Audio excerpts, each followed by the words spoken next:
local nonprofit is in need of volunteers to help local children and teenagers build valuable life skills.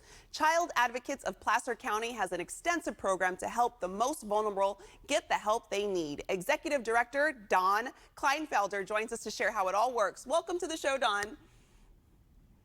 Thank you for having me on. Yeah, we're happy to have you. So, Don, tell us about Child Advocates of Placer County. So let me back up a little bit. Within every county, there's a superior court. And within that court, there's a juvenile division. Within that, there's a family law division, which is custody battles and divorces, things like that. We don't really go there. There's delinquency, which is the kids who broke the law. And then there's dependency court. And that's where kids who've been abused, neglected, or abandoned are taken from their homes. They're put into foster care. And basically, they become dependents of the court. In our county and most counties, every social worker might have 30 or 40 cases, and it's really difficult to stay up with these kids and to really help them out. And so years ago, up in Seattle, Washington, a judge started something called Court-Appointed Special Advocates, which trains community volunteers to be assigned through a court order to go to meet one-on-one with a child and to really help the judge and the court understand two things. What does the child want and what does the child really need? And that very first CASA program now is nationwide, and every county in California, almost every county in California has a CASA program. So that's what Child Advocates mainly does. We run the Court-Appointed Special Advocate, or CASA program. And we have about, at any one time, about 200 foster kids in Placer County. And we're always looking to match more volunteers to those kids. We also are kind of unique in that we also do our CASA program within the delinquency court. These are kids, again, who've been run afoul of the law, but as our judge says, the difference between a kid in delinquency court and a kid in dependency court is typically who got caught. In delinquency court, it's the kids. In dependency court, it was the parents. The family dynamics are the same. And so ultimately, that's what we do, is try to help these very vulnerable kids become successful, thriving adults. And Don, why is there a critical need for court-appointed special advocates? So I think, a typical CASA kid, I mean, we've had kids in the foster care system for years, 5 years, 6 years, 7 years. They might go through several different high schools or junior highs. They might be in different families. There's social workers come and go. The CASA volunteer becomes that one consistent, reliable adult.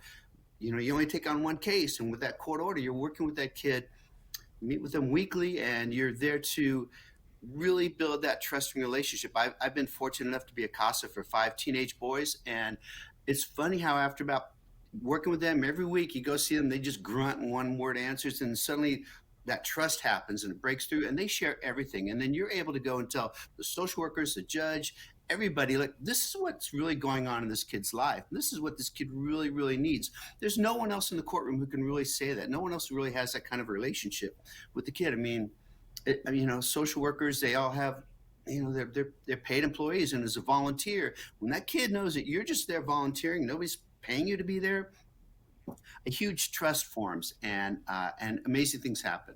All right. And what other programs, you touched on it a little bit, but what other programs does the Child Advocates of Placer County offer? So we're kind of a unique program in that a few years back, we realized that to just work with the kids, but not work with what's going on in the home, it's just going to be very tough to make it successful. And so we have 2 divisions now, a youth services division and a family services division. And within youth services, we're working with, again, foster kids, kids in dependency court.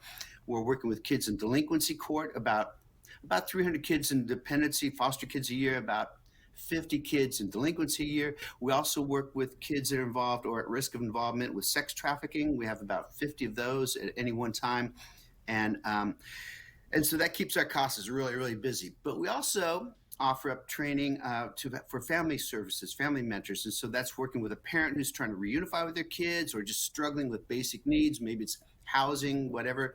And again, the idea is let's give a CASA to the kid and a mentor to the parents and help them build a successful family. And then as they start to climb out of that hole, a lot of these parents get stuck in a cycle of poverty, and it's not just a lack of money that leads to poverty, it's a lack of knowledge and understanding. And so we have a program called Prosper Placer, which is a community, basically an intentional community of support where the parents come together. Don, we're running out of time. I'm glad you were able to tell us about some of the programs offered, and I want to let our viewers know, for more information on becoming an advocate, visit casaplacer.org.